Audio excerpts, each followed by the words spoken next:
just want to make a few brief comments about the attacks across Paris tonight.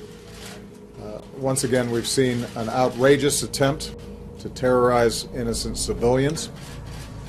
This is an attack not just on Paris, it's an attack not just on the people of France, but this is an attack on all of humanity and the universal values that we share.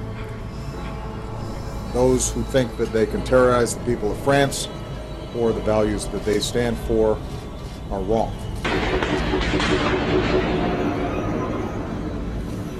Est-ce que vous avez tous entendu?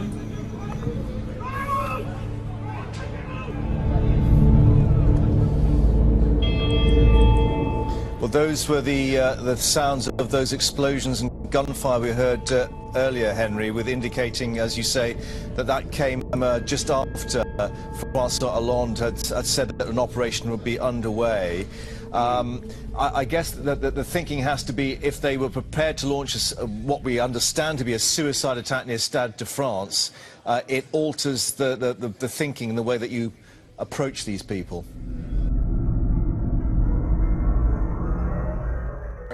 But it's nothing like when it's your own flesh and blood. You can see these terrorists know exactly what they're doing. Not only are they killing and maiming, but they are spreading a kind of fever of fear, intelligence.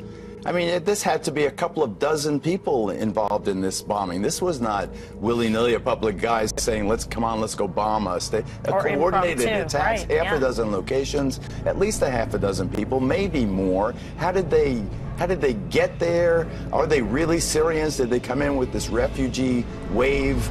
You know, how long have they been plotting it?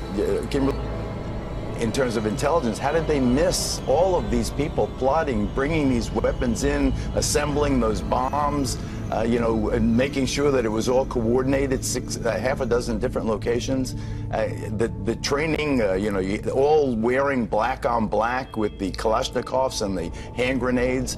This was a military-scale operation that has been long in the planning. You can't do this on a weekend. And the other major headline breaking today, the White House announcing for the first time U.S. ground troops, Special Operations Forces, will enter Syria to help in the fight against ISIS. A reversal for President Obama, who has said in the past there would be no U.S. combat forces in Syria.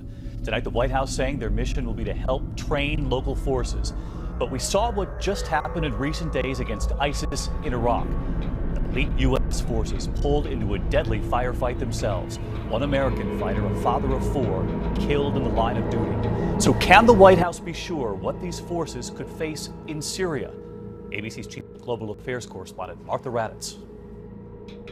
This is what it can look like when U.S. Special Operations Forces are on the ground fighting ISIS. Just last week, the first American combat death at the hands of the terror group in Iraq.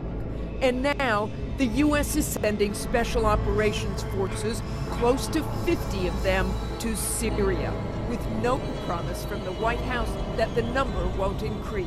I don't want to try to predict the future here. Putting American troops on the ground in one of the most dangerous places on the planet is a major shift in the fight against ISIS, but today the White House downplayed it again and again. They do not have a combat mission. They have a training, advising, and assist mission. Strictly train, advise, and assist role. The train, advise, and assist mission. Train, advise, and assist was also the promise made about American troops in Iraq. And yet the Delta Force was still pulled into that deadly firefight last week. And just look how the number of American troops in Iraq has climbed since June of 2014, going from 300 to 1,600, and now to more than 3,500 troops. And Martha Raddatz with us now, live from Washington. And Martha, a lot of these veterans' families are going to be asking, how can we be sure the American forces will only be training and assisting and not pulled into combat like what we saw in recent days? Well, we can't really, David. Even though they say the Special Operations Forces will be in a headquarters, that does not mean they won't see combat, David. All right, Martha Raddatz with us tonight. Thank you, Martha.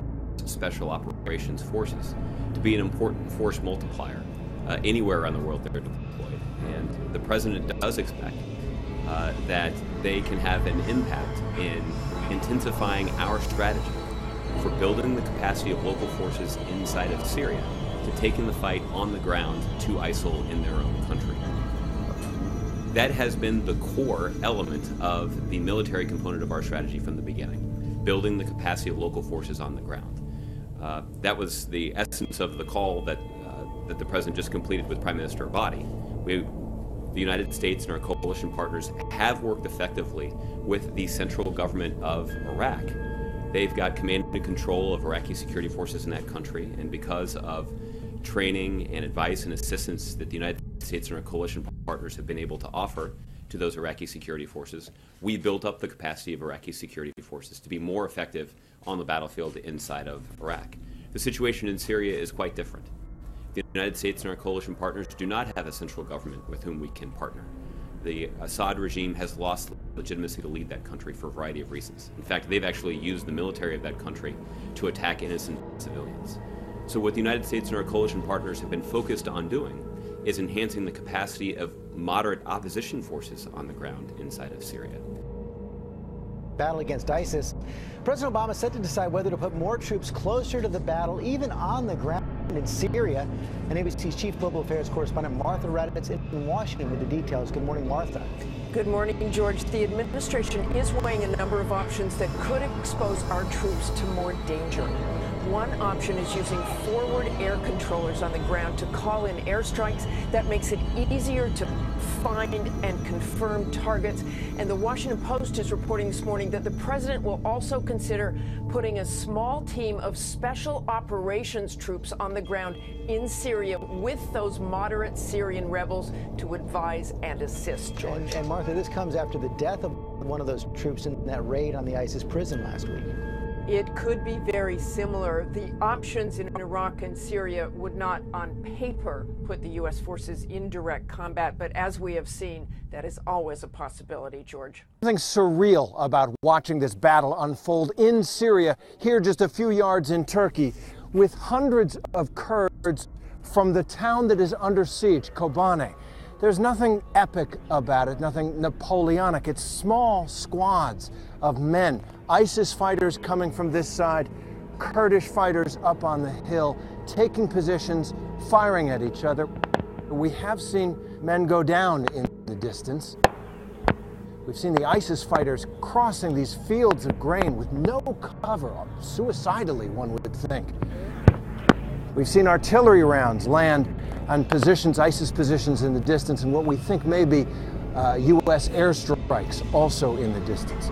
This is a small corner of a major battle that continues against ISIS.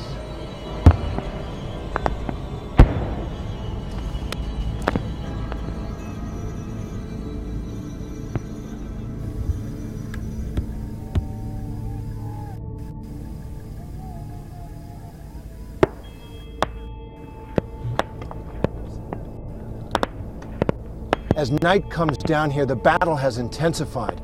ISIS isn't moved. They've sent a small squadron of soldiers just up the side of a hill, apparently out of sight of the Kurds defending these hills. Right now, the Kurds are fighting on two sides of their position. It looks like it is going to be a long and dangerous night for the Kurds defending the town of Kobane. Terry Moran, ABC News, on the Turkish-Syrian border.